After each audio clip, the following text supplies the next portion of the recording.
اللهم صل وسلم وبارك على سيدنا محمد. ازيكم عاملين ايه؟ اهلا وسهلا بيكم في قناتي. الناس اللي لسه مشتركه يا ريت اول ما تفتح الفيديو تعمل لايك، والناس اللي مش مشتركه تدوس على كلمه اشتراك وتدوس على الجرس وتختار كلمه للكل عشان يوصلها كل جديد. النهارده بقى هنعمل الفاش بتاع الفران بدون اي تكلفه، بدون زبده، بدون تخمير، اللي هي الخميره المبيته دي. هنعمله بطريقه سهله وسريعه وبسيطه. حطيت كوبايتين لبن، وحطيت معلقتين سكر، بس انا عشان عاملاه صحي شويه ممكن انتوا تحطوا كوبايه الا ربع سكر.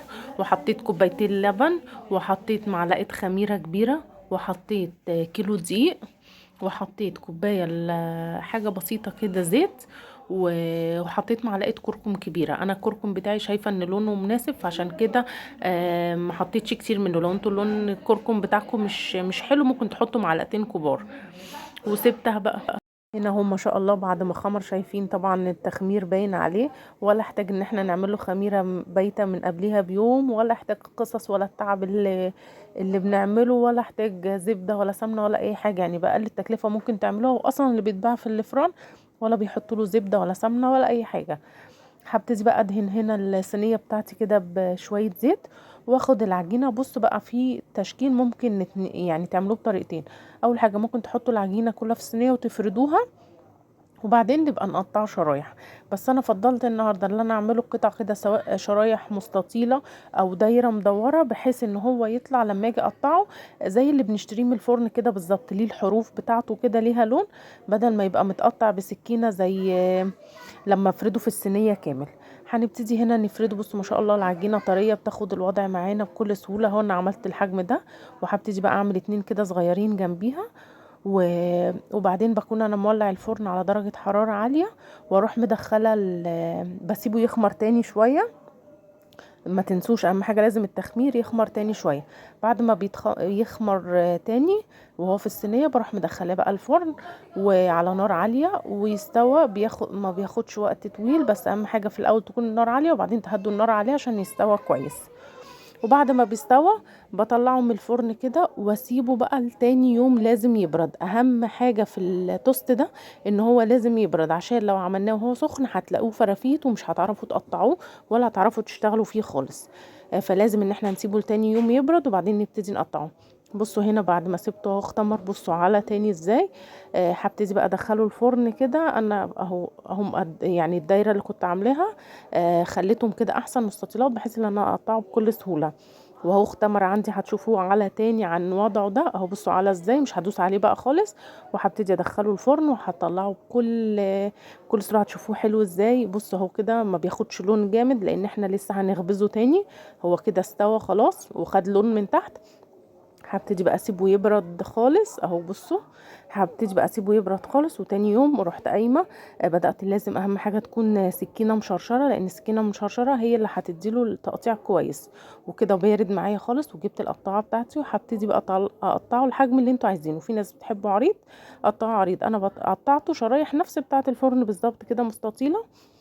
هبتدي اللي انا اقطعه، واجيب الصواني بتاعتي تاني، وابتدي ارصه فيها. بس بالوش هتشوفوا دلوقتي ازاي هنرصه. احنا لو وصلتوا معايا لحد دلوقتي ما تنسوش اللايك. اهم حاجه اللايك، لان اللايك هو اللي بيوصل الفيديو لاكبر عدد ممكن. وانا بحاول ابسط لكم الامور في الغلو اللي احنا فيه ده، فما تبخلوش عليا باللايك. ويا ريت تعملوا لي اشتراك، او تاخدوا الفيديو تشيروه في كذا صفحه. بصوا ما شاء الله من جوه حلو ازاي. وبجد يعني بشهاده كل اللي داقوا عجبه جدا. ما يفرقش حاجة عن اللي احنا بنجيبه من الفرن نهائي، بل بالعكس دلوقتي الكيلو منه بقى معدي ال50 جنيه. والكيلو في الفرن بيبقوا كام واحدة يتعدوا على الايد. انا ما شاء الله عملت كمية حلوة منه، ما كلفنيش غير كوبايتين لبن، هم يعتبروا الحاجة المكلفة فيه، وكيلو دقيق. بس هم دول اللي احتاجتهم، وهيعمل عندي كمية ان احنا ممكن نفطر بيه، نتعشى بيه، ناكله اي وقت. هبتدي بقى اللي انا اقطعه كده وارصه في الصينيه. بصوا برصه في الصينيه بقى، وببتدي ادخله الفرن تاني على الوش ده 10 دقايق، وعلى الوش ده 10 دقايق، عشان يتحمص يقرمش بس. لكن ما بسيبوش ان هو يتحرق جامد او ياخد لون، فخلي بالكوا تقفوا قدامه. هنبتدي اهو نرصه في الصينيه بتاعتنا كده زي ما انتم شايفين. هنا بعد ما رصيته اهو هبتدي بقى ارصه كله ادخله الفرن وهنشوف شكله بعد ما طلع.